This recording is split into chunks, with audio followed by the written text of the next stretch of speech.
Halo, selamat pagi siswa-siswi kelas 7 SMPK Penabur, Jakarta. Mari kita melanjutkan pembelajaran kita dengan materi campuran. Kompetensi dasar yang akan dicapai pada bab ini adalah menjelaskan konsep campuran dan zat tunggal, unsur dan senyawa, sifat fisika dan kimia, perubahan fisika dan kimia dalam kehidupan sehari-hari. Pada pertemuan sebelumnya, kita sudah membahas tentang unsur dan senyawa. Di bagian kali ini, kita seharusnya lebih mudah memahami apa itu campuran. Karena ada banyak sekali contoh campuran yang ada dalam hidup kita. Sehingga ketika kalian melihat contoh-contoh yang akan dipaparkan, kalian akan mengerti dan mengetahui apa itu campuran. Perhatikan gambar-gambar berikut ini.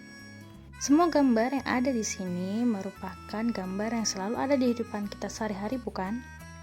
Nah, semua gambar ini merupakan contoh dari campuran. Kalau begitu, apa itu campuran?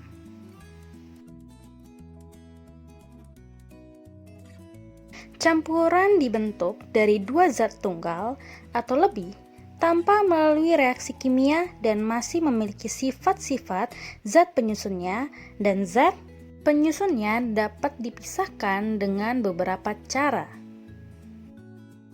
Contoh-contoh campuran yang ada di dalam hidup kita ada dalam 3 bentuk. Yang pertama padat, contohnya duralumin, baja, dan kuningan. Dalam bentuk cair, contohnya lumpur, susu, dan madu.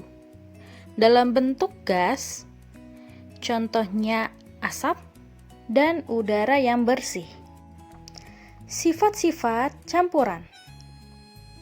Yang pertama, proses pembentukannya secara fisika atau tanpa reaksi kimia. Yang kedua, komposisi zat penyusunnya tidak tetap. Contohnya seperti kopi. Ketika kita ingin membuat kopi, kita membutuhkan bubuk kopi dan gula. Kalau kita ingin mempunyai kopi yang lebih pahit, gulanya tidak usah kita masukkan, tetapi namanya tetap kopi. Sifat campuran yang ketiga yaitu dapat dipisahkan secara fisika. Pemisahan campuran ini akan dijelaskan di materi selanjutnya. Ternyata campuran dibedakan menjadi 2 bagian. Yang pertama, campuran homogen. Kemudian yang kedua, campuran heterogen. Campuran homogen adalah campuran yang zat-zat penyusunnya sudah tidak terlihat lagi. Contohnya larutan air gula, air garam, air laut, ataupun udara. Dan yang kedua koloid, susu, mentega, dan yang lainnya.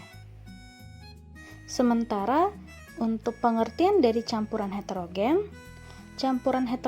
adalah campuran yang zat-zat penyusunnya masih terlihat.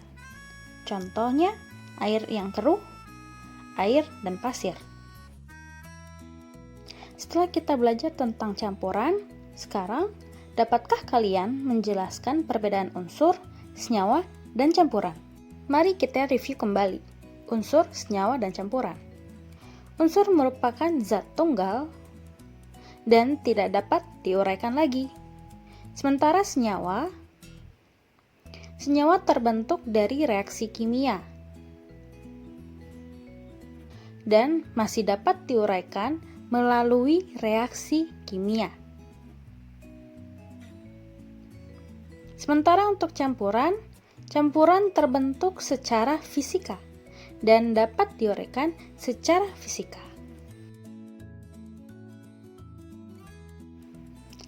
Kalau dilihat dalam ukuran mikroskopis, bentuk unsur menjadi seperti ini.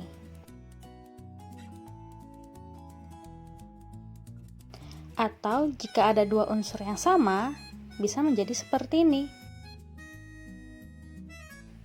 Sementara untuk senyawa, dalam bentuk mikroskopis seperti ini. Dan campuran dalam bentuk mikroskopis seperti ini, gabungan dari unsur dan senyawa. Demikian pembelajaran kita pada hari ini. Hari ini kita sudah dapat belajar tentang apa itu campuran dan contoh-contohnya. Pertemuan selanjutnya akan diajarkan tentang pemisahan campuran. Tetap sehat, tetap semangat, Tuhan Yesus memberkati.